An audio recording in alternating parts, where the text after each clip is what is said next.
Maybe somebody's watching. It's possible. Yeah, so we'll be watching. All right, welcome everybody.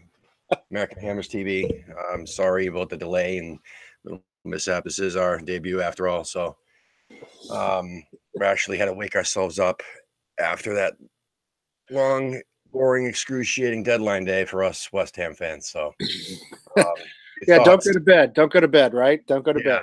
Did we get anybody? Did I sleep through that? No, I don't think we did. No, Tim and I were talking about this. Should we introduce ourselves, or does it matter? Yeah, I'm Tim, and this is my buddy Lee. Yeah, we live north of Boston. If anybody's watching this or watching it on the archive, we live north of Boston. We make up about 20 or 30% of the West Ham fan base in Boston for the moment. That's true. We're just talking about that. Not many of us, but there's going to be more. There's plenty of us around the country, though. That's the point. And we need to have a place for us all to get together and hang out instead of traveling. So this would be a great. I don't want to scoop you, but we were talking about this too. We want to have you on if you're watching this from Fresno. I know there's a big group in Fresno, from Dallas, which is my hometown, New York, anywhere. Let us know. We'll patch you in and have you on, and we'll also hopefully next time provide the right link for the video. We're just figuring this stuff out. So it's a work in progress. Yeah, but the transfer window. Yeah, I don't. Other than the young Portuguese guy, who's like an under 20 guy, I think. I don't think we signed anybody. Nobody. Maxi Gomez was the closest, I think, right? That was one of those things, and I have to tell you that you can't ever trust anything you read in the British press, ever. I know. Listen, you know that I used to be a journalist, and I know we have problems with journalism in this country. I do, but that's mostly bias and spin. Generally speaking, in sports journalism in the United States, generally speaking, people do get stuff right. I mean, they do. They get stuff right, or they wait to get it right before they, go out and talk about it. These English publications, they'll say or do or print absolutely anything, and with no facts, no basis whatsoever. Oh, Maxi Gomez is going to sign within the next 24 hours. He's having a physical. He's 12 hours away. He's in an Uber, and then of course it doesn't happen. It never. The more you hear about it, the less likely it is to happen. That's what I've learned. So anyway, I'm an Anglophile. I love English, things, people, West Ham, etc. But I hate that. I agree, and that was the most exciting signing, potential signing that we've had when it was first announced. Like most of us West Ham fans, we did a lot of research and watched a lot of YouTube videos of his highlights, etc. If we weren't really familiar with La Liga, and he looked fantastic. But part of the biggest catch was they wanted to loan him back for the remainder of the season. So What good is that? Especially at a $43.5 million release clause. Yeah, it was going to be our record. We're going to break the Felipe Anderson record with him and then set a new transfer record. Well, Celta are battling relegation, so they wanted him for the rest of the season. Which makes sense. Which I understand. And the whole Arnautovic thing is really, of course, what prompted the interest in Maxi Gomez anyway, because we thought we were going to lose him, and then he came back, and they thought we were going to lose him again to a broken foot. And then it wasn't a broken foot; it was just a bruise. So, but putting Arnautovic aside for the moment, I really hope we do sign Maxi Gomez in the summer. I kind of doubt we will now because it didn't happen, and usually if it doesn't happen, it's like Carlos Baca. I remember Carlos Baca was going to come here; that was a sure thing. I don't remember how many others there've been over the years, but there've been a lot. What was the joke? There was always a joke on one of the West Ham message boards that it was like Bradley Wright Phillips was having a physical or something like that. Yeah. Oh God, that goes back like 15 years. Eidur Gudjohnsen, that was another one. They were going to sign Gudjohnsen, remember, away from Chelsea, back in like 2001 or whenever that was. So. Yeah. Anyway, and yet another rumor that nothing comes of it. It doesn't come to fruition. We should be used to that by now, I guess. But yeah, I don't think we signed anybody. You know what's weird? You know what's weird? I mean, there are two things that are strange to me. One, I guess we're just going to rely on stroppy old Marco Arnautovic to score all our goals now, at least as a striker. Because Chicha is useless. Which I think he's still with us. We don't think we got rid of him, did we? We didn't get rid of Chicharito, did we? No. No. No. So, But fell through last minute. He's pretty useless. Carroll is, he's done. Lucas Perez is just. Did we get rid of Perez? Did he go? Did he go wherever he was supposed to go? It doesn't really matter. Yeah, I think it's because since it's a loan deal, it's still in the works. Yeah, I think you're right. He's terrible. It doesn't really matter. I mean, so the point is, we're down to basically one striker who almost bolted for the end of his career in China. But what about? I don't think Lucas Perez is terrible, man. I don't think he's terrible. And Mark Noble said, out of everybody at training, nobody can strike the ball. Well, you know what? Good as Lucas Perez. I mean, maybe listen. He scored goals.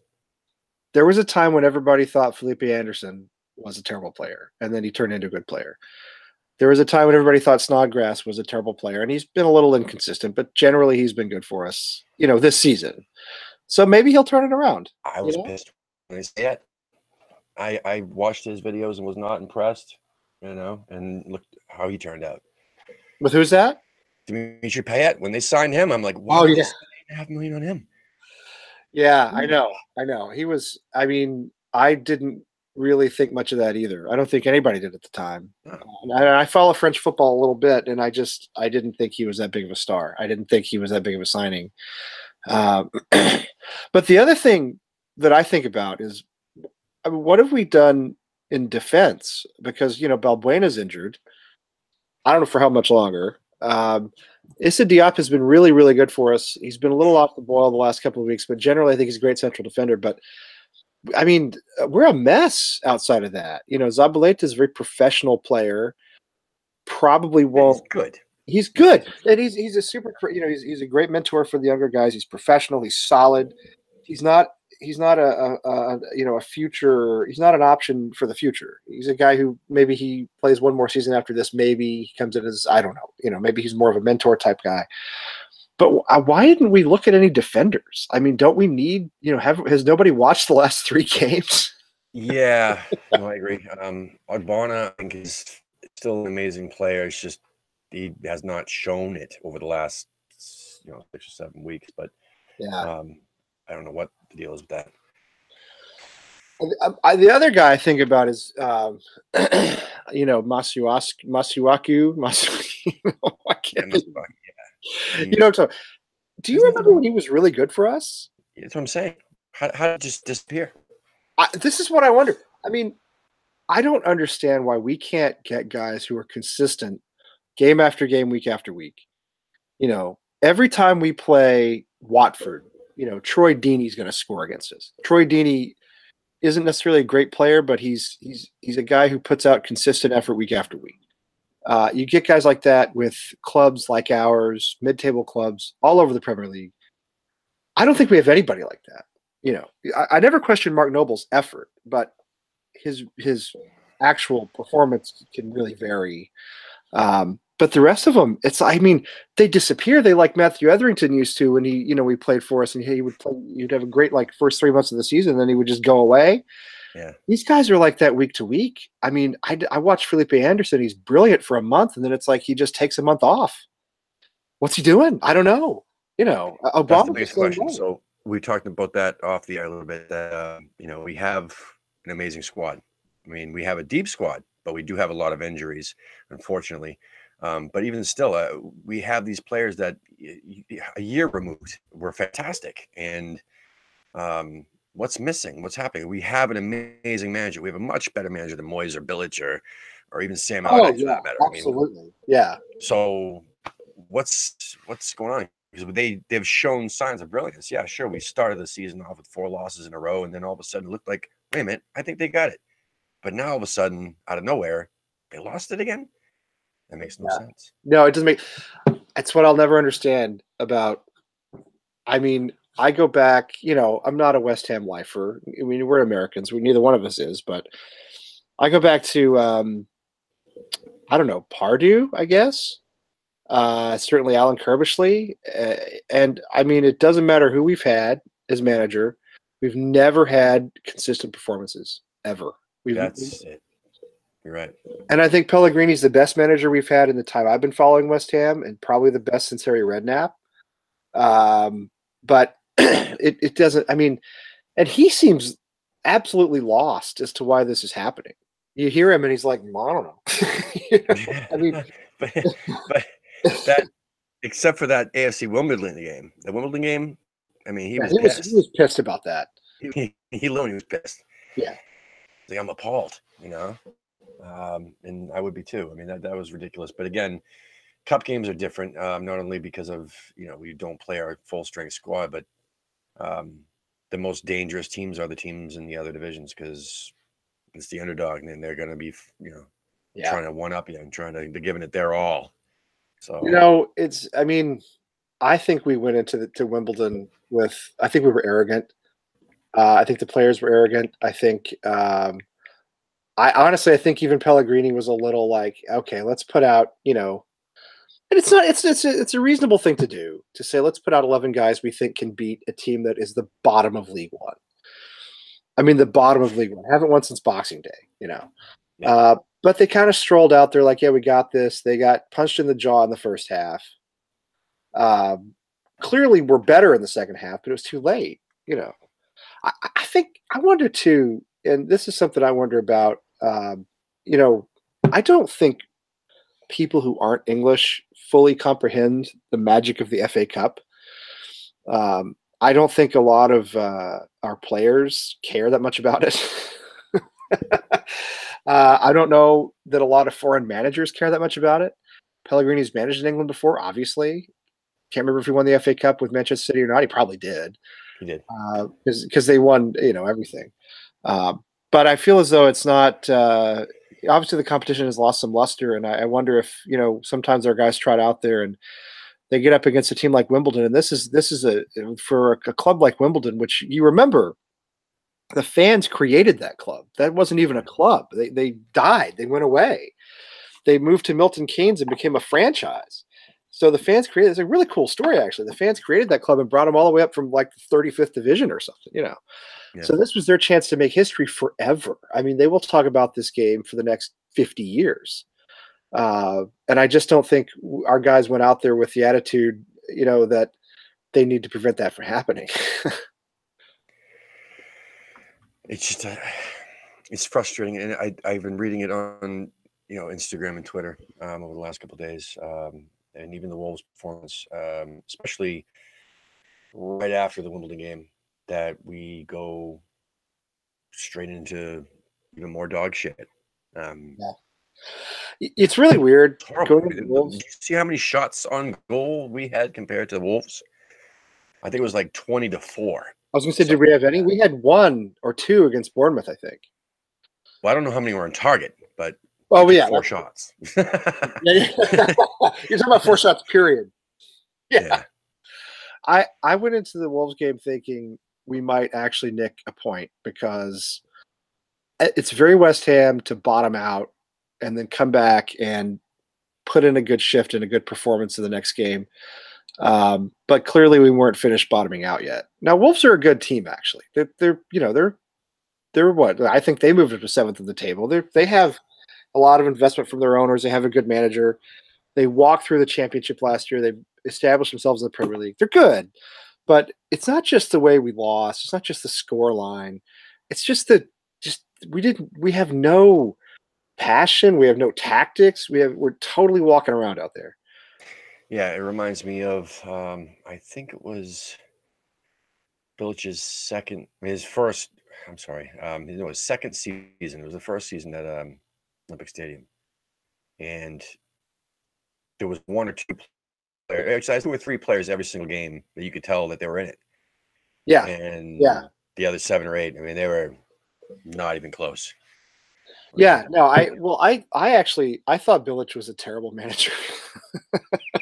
No, it was a feel-good factor because he was a former West Ham player. I mean, right. I get what they were doing there, and he had a squad that was fantastic, especially riding off of the final year at the Bull Inn. I mean, obviously, who wouldn't have had a great season that year? He had Payet. Yeah. He had the final season of the Bull Inn. He had everything come together at the right time. You know, he bolted West Ham for Everton, and he said he wanted to go play for a big club when he was a player. So it's kind of sad that we made him out to be a legend when, I mean, to be honest, he wasn't much better than, I don't know. Some of the other guys who've left over the years, you know, like Jermaine Defoe or Paul Ince or whatever. But anyway, point is, he, you know, he had everything fell into place for him. Yeah. Pellegrini's different. I mean, Pellegrini is, you know, this guy is a champion. This guy is, he's a great football mind, which is why I don't understand our lack of effort. I mean, you go out, you listen, if you're going to lose 3-0, lose 3-0 because you attack and you get hit on the counter and you just you don't have a good day. Do you know what I mean? Exactly. Don't lose 3-0 because you just don't try. No, exactly. And it just shows that we have weaknesses, but we don't, though. That's the point, is that if you look at our team on paper, I mean, there shouldn't be any real weaknesses.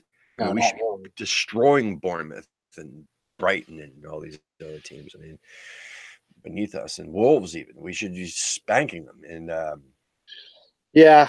I mean, Burnley, Watford, Bournemouth, Brighton, arguably even Wolves. It's ridiculous that I think we got something like 1 point out of those 5 games. I think there was a draw with Brighton. That was the only point we got out of it. We got out of those 5. Yeah, and Bournemouth's always giving us trouble. I never got that. I just don't. Yeah, we haven't. You know, we haven't beaten Bournemouth since they were promoted to the Premier League. You know, it's like that's crazy. Yeah, no, I saw it the other day. I saw it before the Bournemouth game. The day of the Bournemouth game, I saw that. It used to be Bolton. You remember Bolton? We could not beat Bolton for years. Yeah. Bolton in the Premier League. They were our bogey team, and didn't matter, you know, what the form was coming into the game. But yeah, so Bournemouth is a bogey team, and then they went and tonked Chelsea yesterday. Did you see they beat them 4-0? I mean, so I felt a little bit better about us because Bournemouth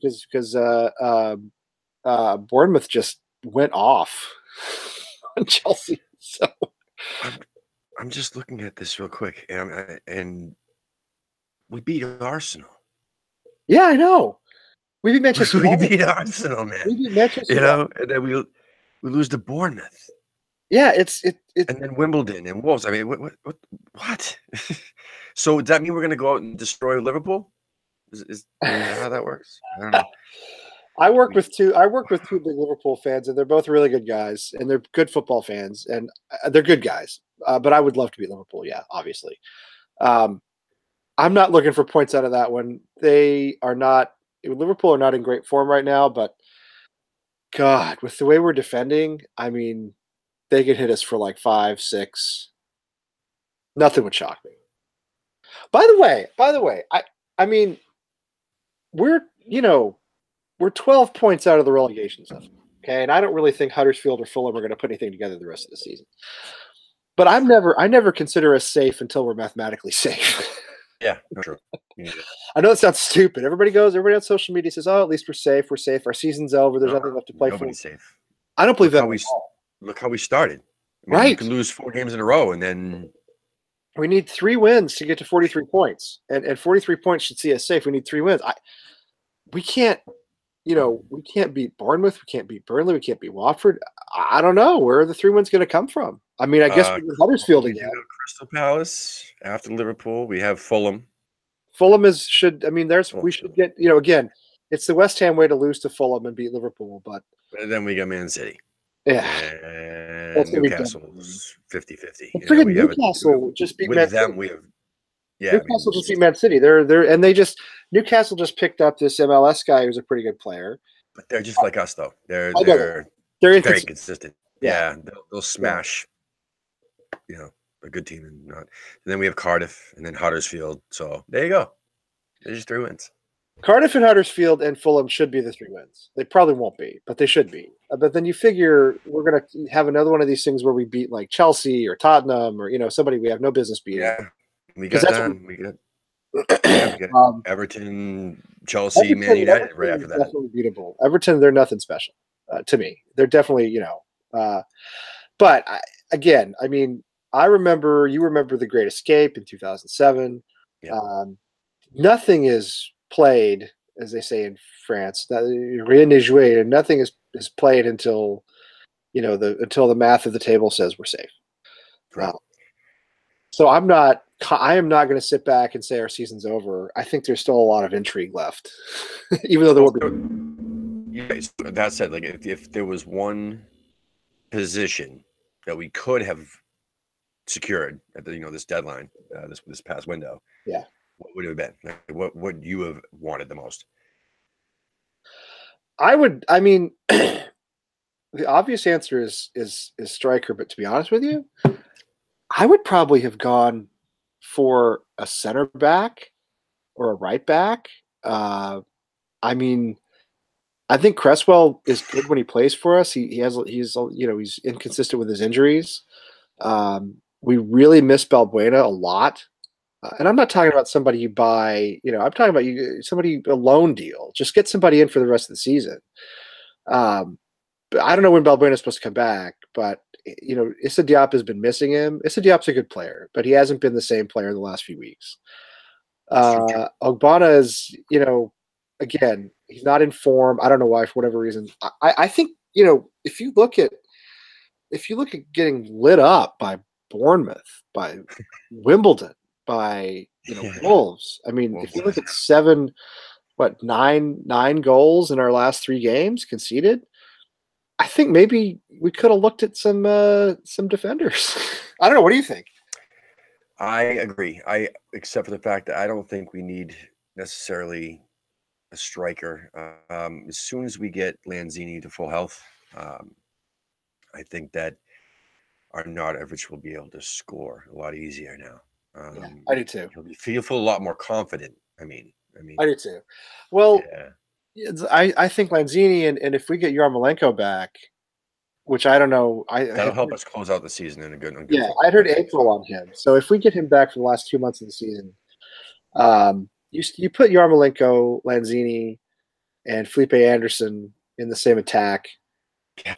If that makes sense. Does that make sense? That's nuts. Then you're really talking about you're going to be able to score some goals. Especially against some of the weaker defenses in the Premier League. You're going to be able to score some goals. But the question is, has Lanzini lost anything? Has he lost any steps? I mean, throughout this whole injury process. You know what? I mean, I always wonder about this. These guys come back, and we talk about, he'll be back by the middle of February. But you know how it starts. I mean, it starts with he's on the team sheet, he's in the substitutes bench for a game, and then the next game maybe he comes in as a sub and he plays like 20 minutes. I mean, it takes several weeks to get these guys integrated. And if you'll forgive me an American example or a basketball example, if we have the Celtics here in Boston and look at a guy like Gordon Hayward, had a horrific knee injury at the beginning of last season. And he missed all of last season. He came back this season. He's not any good. Yeah. Not any good. Many players, many different. I mean, and again, I mean, obviously I hope that's not the case for Lanzini or Yarmolenko or any of these guys, but in sports that happens. Look at our buddy Jack, look at our buddy Jack Collison. It just was one too many injuries. The guy was a great player. One of my favorites, but it was one too many injuries. And so I hopefully we won't have those problems. But I'll tell you this, I don't really trust our medical staff with the injury record we've had over the years. Right. It's actually kind of scary. But back to back to the defense. I don't know. I mean, we talked about possibly loaning Gary Cahill. I mean, that was one of the things they were talking about with they were talking about Drinkwater, Giroud, all these Chelsea players. Yeah. And they mentioned Gary Cahill. What would he have played? I mean, I think Zabaleta is just fine. I do too. For this season, he's fine. Yeah, I do too. Yes, you could do better, but for this season right now, I mean, it's fine. That's not a January fix. That's a summer fix. Totally. Yeah. So in Cresswell and Masuaku, I think that's fine. They can stay healthy and keep their mind in the game. I think that's fine. I mean, you can always have Antonio drop back. I mean, yeah, I know. Antonio he's a soldier when he plays right back. He's not great at it, but he's not that bad. No, he's not bad, man. I He's, don't. he's not as bad as people say he is. I He's think he helps serviceable. the team Yeah. when in games where he's not playing a forward or a wing. I think that he does fantastic back there. Creates a lot of chances for everybody else too. But he also seems to find himself in the right position to He score certainly comes goals. forward. He can come forward and push forward from the back in a way that most players won't. That's true. And but now center back was how long is Balbuena out for? See, I don't know. I should have looked this up before we started because I don't remember. But at some point I remember hearing April. That I could just be making that up. But the point is, it's January. We have 5 months left of the season. We have a little fewer than half of our league games left. He doesn't have that long to come back. Do you know what I mean? Yeah. Again, because you get in the situation where it's the same thing with Lanzini. These guys who get injured, you put them back on the team sheet, and then they get into substitutes, and you got to work them back in. I mean, if a guy's going to return in April, he may not play until our last 2 or 3 games. So that was my thought. Was all of a sudden like center back it's kind of a problem. Yep, and like we had mentioned, or you had brought up off the air, do we have anybody in the under 23s? Well, see, I always wondered about this too. Of course, Winston Reed is still with the club. Now, what his status is in terms of injury? Yeah, I know, right? Remember the hero of the last game at the Boleyn? Remember the guy who rose so high and all that? I know. And I love him. I've always loved him. I think he's a guy who really came through for us. I don't know if he'll ever be the same, or if he'll even be a play for West Ham again. I have no idea. But he is in the. He's getting paid by the team. But I always wonder about this too. I mean, what is this? This is a whole different topic altogether. But what is the status of our academy? We've seen Declan Rice come through. Grady Diangana just signed a big contract, but I'm not sold on him right now. I don't know where he would fit. Well, I don't either. I don't know what position is he like? And one of the games, I think it was Southampton. I think he started against Southampton. I'd have to look. Don't quote me on that because I may be wrong. But I know he saw a pretty significant amount of time against Southampton. He just looked lost. He looked lost. But yeah. So and of course Declan Rice has come through. He looks like a star. Xandri Silva has kind of been like on the substitutes bench a couple of times. I don't think he's gotten in. I don't really remember, but yeah, where are we with the academy on like being able to bring guys up? I don't mean people always say play the kids. You can't really do that in the Premier League week in and week out. But I mean, where's our cover? I never see it coming up. But that's I don't know how precisely. English teams really do use their under 23s. Is it? I don't either. Reserve squad, really? Is it reserve or is it just a training tool? I think it's mostly development. I think it's mostly development. If you look at the way they bring in players on loan, I think it's mostly development. So I don't really think they're using it like like they're going to actually replace guys who get injured. I mean, I don't think that happens that way all that often. But I mean, at the same time, I don't feel as though I don't know. We just sent Reece Oxford off on loan again. He seems to have a bad attitude of some sort. I'm not really sure what's going on there. I don't think. I just don't know if he's that. I don't know. I don't know if he's just that good. When he made his first couple of appearances and he was like 16, 17, he was really good. But again, it's another one of these guys fell off the face of the earth. And I don't know what. Again, there is something about West Ham that there's no consistency. Remember little Freddie Sears, the striker, who scored like a wonder goal in his first appearance, and then I don't think he ever scored for us again. Well, I mean, we had Elliot Lee pop up a few times in the past, and then obviously, Dan Potts.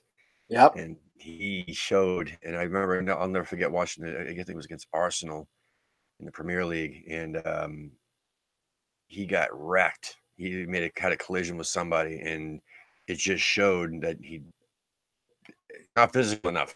Not ready for the Premier League. He was too young at that time. Elliot Lee was small too, if I remember. Well, he was small, but he can shoot, man. He's just sneaky little guy. But I remember sitting in on an interview with the Norwegian Hammers. They're interviewing Jack Carlson, and they had asked him, so hey, like, you're an under 23s coach or under 18s coach right now, and who do you see in the next few years coming up that could possibly Right. break through? And and Nathan Holland was one of them that popped up. I recognize Marcus Brown is another one. Yeah. I mean, I know we've seen Connor Coventry on the bench. I don't know what we have. he's done. Johnson's another one that popped up. Yeah. I don't know much about Coventry. I mean, I've seen him in the, again, I've seen him in the team a couple of times, but don't remember if he's gotten any. I don't think not sure he's had a run out yet. I don't. If he has, it's been insignificant. Obviously. But the academy is like another. That's another question altogether. But I think the biggest frustration with me right now, again, is just the sense that everything should have fallen into place, right? I mean, we have, you realize that by some calculations, we're one of the 20 wealthiest clubs in Europe. How that works, I'm not sure. That doesn't seem, I think the problem with that is, it's like saying the stadium. Well, it's the stadium. It's a stadium. And the fact that we have like the seven or what was the number? Did you see the stat about our attendance? Seventh out of all the clubs in Europe.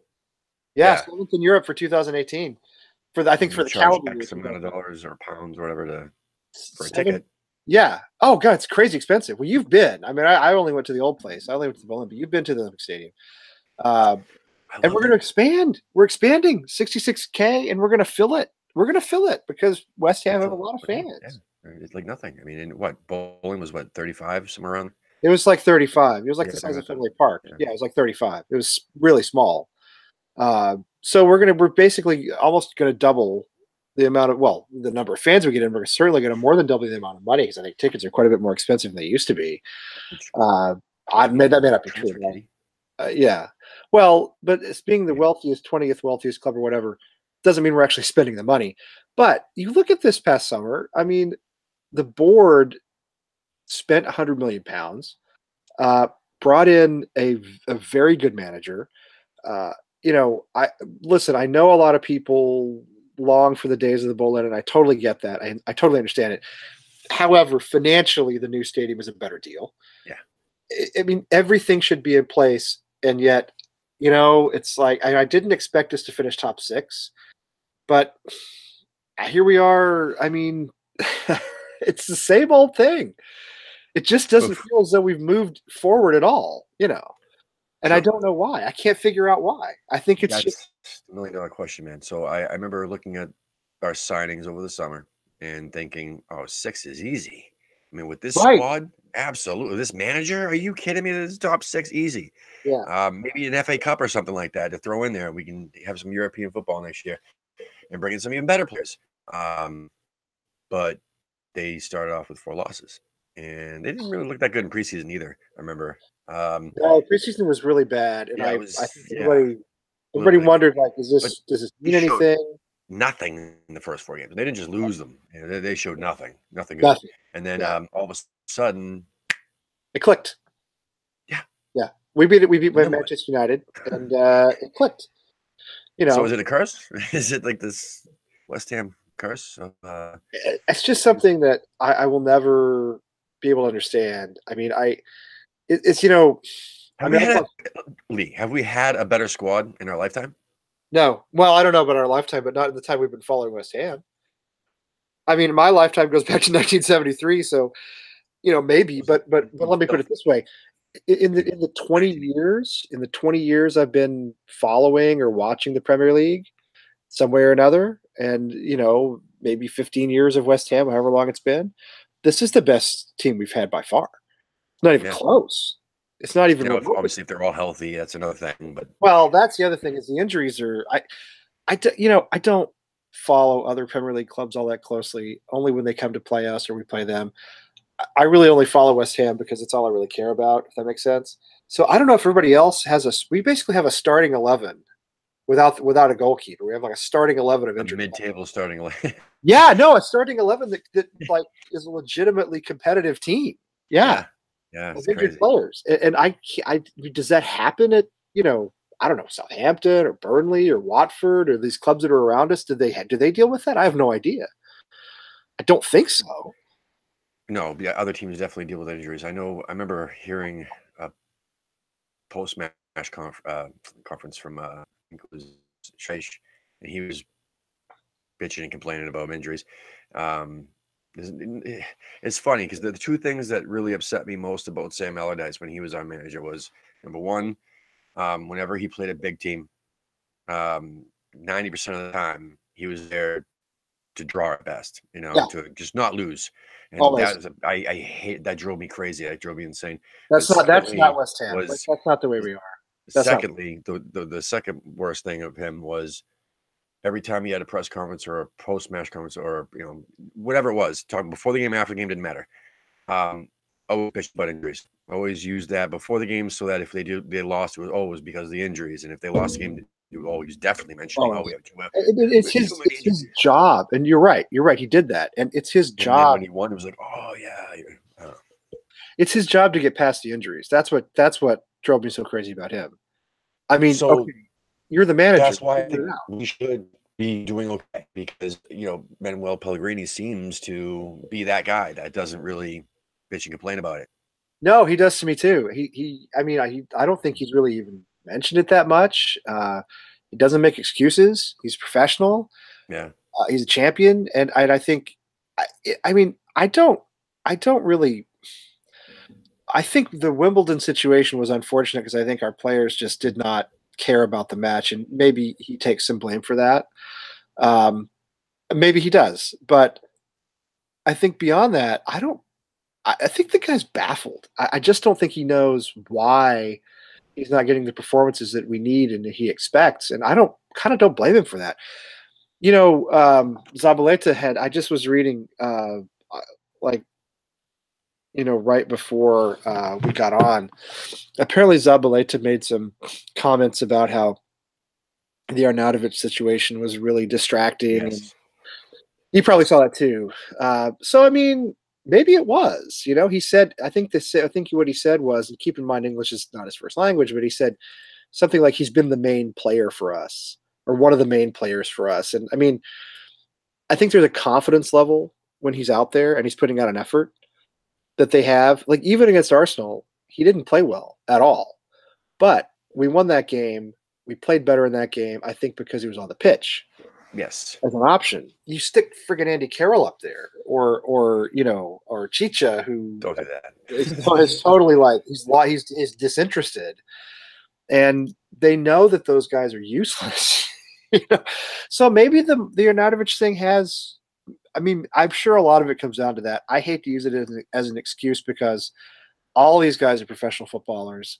Pellegrini's a professional manager. And I'd like to think that if Marco Arnautovic really did break his foot against Liverpool, that we wouldn't just tank the rest of the season, that somebody else would step up. You know what I mean? I mean, I feel as though we can't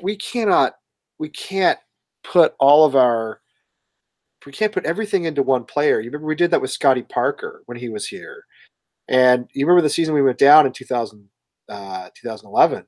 Yep. It's ruined 2011. The Boston Bruins won the Stanley Cup, and my alma mater TCU won the Rose Bowl, and it was the greatest sports year of my life, except that West Ham went down. It was like a kick in the nuts. Anyway, but Scotty Parker was our talisman, and when Scotty Parker was injured at the end of that season, he missed like the last 4 or 5 games. We had nothing. Of course, that was the Avram Grant season too, but we had nothing, And I don't want to see that happen again with Arnautovic because he's stroppy. He has a bad attitude. He said he's been because his position is as important as what Scott Parker was to the team. I think. I don't think that totally. Sure, up front he does create a lot of chances up front, but in that final third, really, everywhere else, I really don't think he's of much use. He's not. No. Scott Parker was a much more important player, much more important on every level. But I hate to see us crater or collapse because one guy has a crisis or isn't in form or. It was the worst time to happen. It was the worst time to happen because, like you said, man, now we have Liverpool. So, were they going to rally together and I what? just, I think Monday's going to be an awful day at work. It's going to be tough. It's not impossible. Shit, we beat Arsenal. We beat, I know. yeah, we destroyed Man City too. But I told you before. I think before we started broadcasting, I have two friends at work who are Liverpool supporters, and they're really good guys. Really good guys. They're not going to run smack or banter. That's not the way they are. I mean, good football fans. Liverpool, not so much. No, No, they're not I that. gotta say, They're like yeah. the worst. Well, I want to do a whole episode when we get into the off season. We should do a whole episode of the worst American Premier League fans because I I would think take. We could do them. Yeah, we could do. I think it's Arsenal. I think it's Arsenal personally. I But don't. you Oh, think it's okay. Liverpool? I'd say they're up there. I'd say they're up there. Tottenham is absolutely I can't even say it. Because That word doesn't even come out of my mouth right. they think they're hipsters and they support some little boutique club that nobody's ever heard of. Pretty Like, much. I think because they support Yeah. Tottenham instead of like Manchester City, Manchester United, they think, oh, I'm such a long suffering fan. Yeah, every single Tottenham fan It's I've met. so hard to be a Tottenham fan. 2012, I went to an exhibition game. Was it 2012? Yeah, 2012. Exhibition game, Liverpool and Tottenham down in Baltimore. And Okay, yeah. obviously I went there to root against Tottenham. So Right. I wore my West Ham gear and everything else. Andy Carroll was playing for Liverpool that year. And Yeah. oh God almighty. And I got stuck in the Tottenham section. And let me tell you, like the best part was that I was wearing West Ham gear, and not one of them had the balls to do or say anything bad to me like they would maybe in London. But Sure. Yeah, because well, yeah, those they're guys not going to say. just the girliest men I've ever seen in my life. To say it as nice as I possibly could say it. Yeah, I think I actually, and I don't want to spend too much time on this because I don't want to ruin us for talking about this later on when we have less to talk about. But I think Arsenal fans are just as bad. Americans, I'm talking about Americans. Yes. But American Arsenal fans, the thing that makes them worse to me is they still think that Arsenal play beautiful football. They when they talk about Arsenal, they think about the days of like Henri and Vieira and Pires 15 years ago. I mean, they still think it's that they're this like glamorous club that plays beautiful, and I'm like, no, you know what? You're just a bunch of hoofers like everybody else now. I only know two, but I know a lot more Chelsea fans. I've worked with a All the bunch Chelsea of fans I know are like 16 and younger. No, the Yeah. ones I knew were salespeople.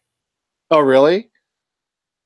They worked sales, and I used to see the stickers in the back of the car. And yeah, Well, there's a lot of Liverpool here in Boston because the Red Sox, ownership is Liverpool ownership, and I mean, they co-market, and I mean, I get that. If you remember when Brendan Rodgers was managing Liverpool and he came over and he met with Bobby Valentine, who's Yeah. managing the Red Oh, Sox, yeah. and Yeah. I thought, there's two guys who will not have their jobs in a year. No, yeah, that's funny. I remember that now. So, yeah, we get a lot of Liverpool. They're really not that bad. They're not that bad. No, the fans aren't that bad. I mean, They're not that bad. The Arsenal and Tottenham, the two of them, are the worst. But at least the Manchester United fans have generally been watching the Premier League for longer than like 5 years because they picked Manchester United because they were good 10 or 15 years ago. So at least they have a sense of these guys who support Tottenham in particular. I mean, they're like they just don't have any. They don't go back. It's fine to pick up a sport whenever you're ready to pick it up. You know what I mean? If you're not a fan, become a fan. That's okay. But they have no context for who Tottenham are. They don't understand anything about Tottenham. They don't get that it's actually a big club in the sense that it's a wealthy club, not a particularly successful club, but certainly a wealthy club. They think of Tottenham as supporting like Sunderland or something. that's what they think. Yeah, they and think it makes them cool. well, It's Wayne Rooney cool being on the to cover of FIFA for it seems like the last 20 years, with the exception of the last couple of years. I mean, Americans usually gravitate toward United. And like you said, it's either them or Liverpool. I'd say the majority of the fans in America are either Manchester United or Liverpool. Yeah, I think Man City's growing now, especially now that Amazon had had a whole series on them behind the scenes of their championship season last year with Pep Guardiola. It was actually a really good show. Yeah, I haven't watched. I should watch it. I haven't You watched should. And there was another one that Sunderland just came out with on that. Netflix. That could be really good. I'd like to watch. That one I watched it. It was really Oh, good, did you really watch it? interesting, very in depth behind the scenes. And that was a horrible year for them too. When it was the year that they had been relegated, and then got relegated again. Uh, they Yeah, had that's right. Yeah, because they're Simon all. Grayson was their manager, and they had no money, and then Chris Coleman from Wales ended up taking over, and they had a guy on there on that squad. I forgot his name. Rodwell, I think his name is Jack Rodwell. He was on like 40K a week, and he didn't play a game. He refused to because he was relegated. He wanted them. Oh, nice. God. I was gonna say, Yeah. that sounds like Andy Carroll. It's like Scott Parker though. He's a lot more than 40K a week. Yeah, the whole relegation thing with with players who refuse to play. Yeah, I don't know. Just honor your contract. You know what I mean? If it's look, if you have it written in Do your good, contract, and you get signed. yeah, then go somewhere else. Fine, go Yeah. tell somebody. But until then, honor your contract. This is what drives me. This is when guys quit, like when Payet quit, when Arnautovic quit. I mean, just honor your contract. I don't. I mean, you and I show up at work every day. You know, I mean, most people do. Most people have to. Um, I don't know. On the other hand, if you It's a could, whole different world, man. It's a whole, you're making that much money. You're used to making that much money, and you have the wrong people in your ears, and you become entitled, and oh yeah, it's a different way of life, man. We'll never know. But no, we'll never know. And it's because who knows? We could have been those same people in that same situation where it's all about the money. You never know because we don't have $40,000 a week in our lap, no, we don't.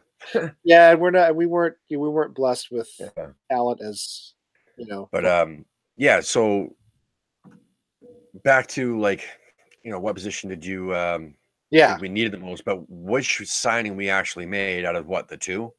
Do you think Did will we make make the biggest two? impact, Nasri or under Oh, 23 Nasri? kid? Oh, I think with Nasri's healthy, he's a good player. I thought that was brilliant, man.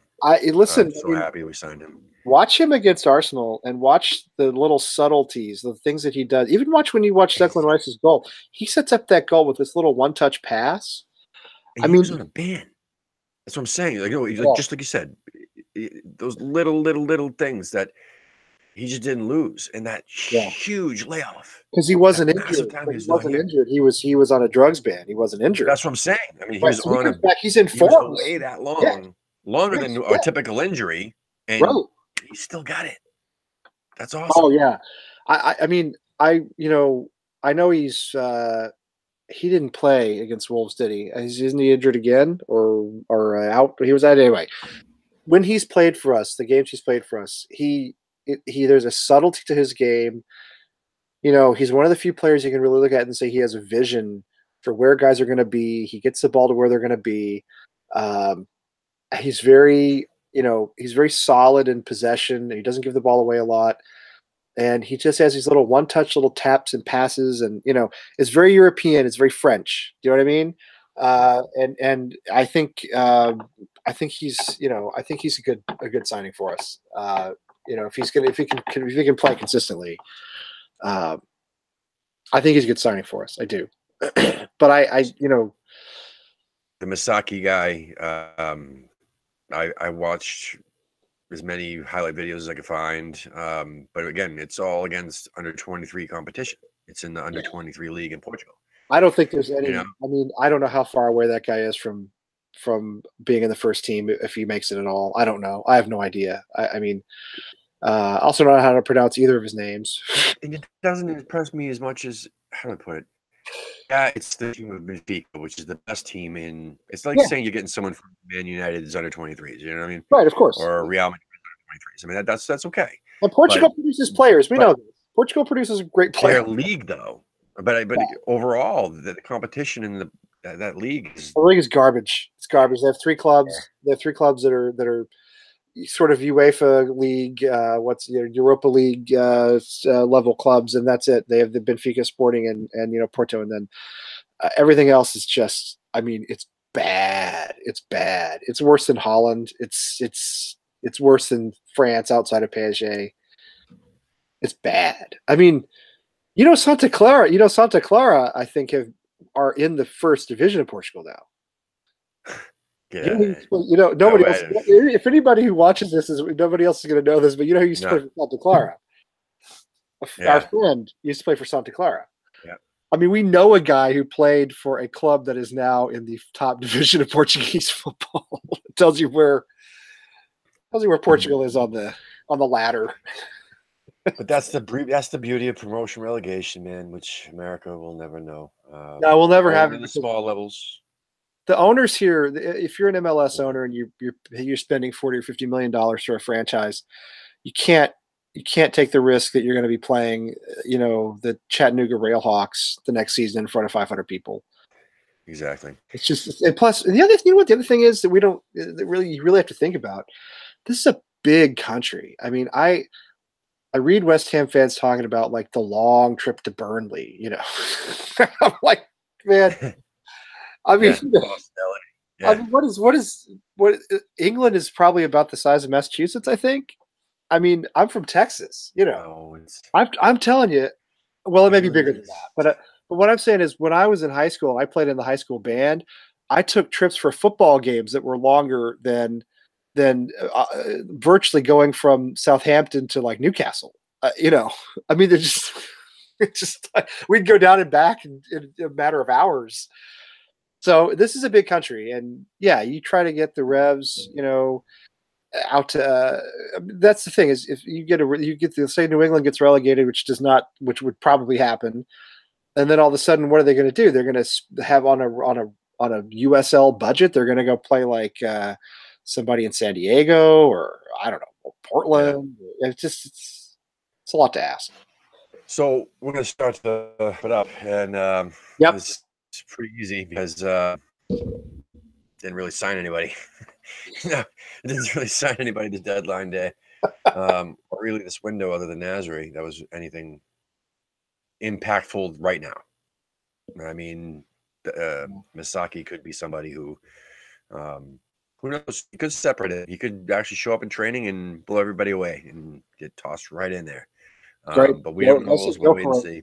Go for it. Other than that, the purpose of this, this show, this channel, is to gather slowly but surely all the West Ham fans across the country, United States, and we're going to have them on from time to time. We're going to try to do at least one a week, and as it grows, as we get more and more people in our group, we might have more episodes, but we definitely want to eventually shout out all the different supporters groups that are in the major cities and even the small cities that actually get together on the Saturday morning or a Sunday morning and support the club from afar. And there's a lot of us. There's not a lot of our messages, but there's a lot of us across the country. And the point, like I was trying to say, was I want to have enough of us together in the same place on YouTube so that we could say something like, how about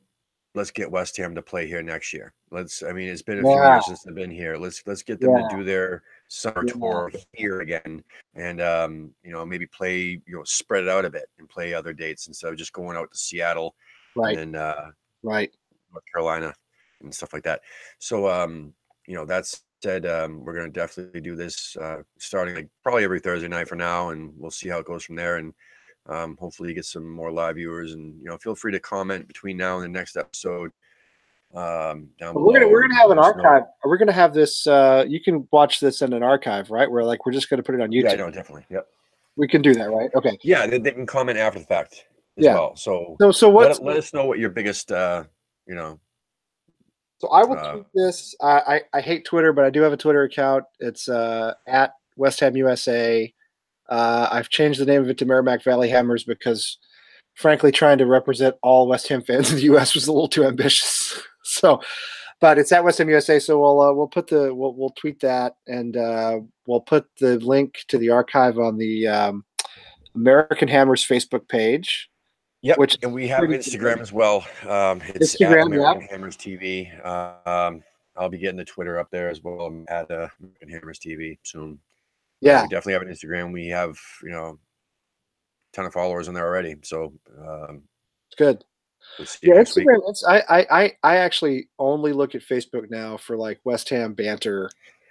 I barely touch it. It I'm just sucks. I Instagram hate now, it. and Yeah, no, I you're just a do journalist, Instagram. probably Yeah, I mostly just do Twitter. Instagram.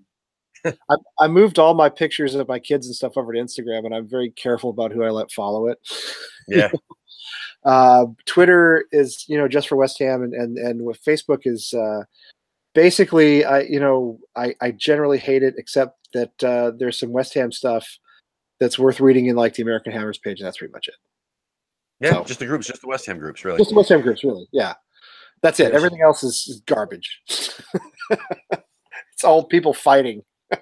That's it. So we have a big game against Liverpool coming up, and we'll see you next Thursday. Yeah. I mean, yeah. So the game's on Mondays, which means I'll be at work with my two Liverpool supporting friends. That probably won't go all that well, but whatever. It's part of being West Ham. It's just part of the life. And yeah, we'll see what happens on Monday. In the meantime, breathe easy this weekend. No pressure. No excitement, but also no misery. So, not until Monday anyway. Just a deadline day hangover. Yeah. Yeah. All right, guys. Well, we'll see you next week. Thanks, Tim. On Thursday. All right. Good talking to you. On your eyes.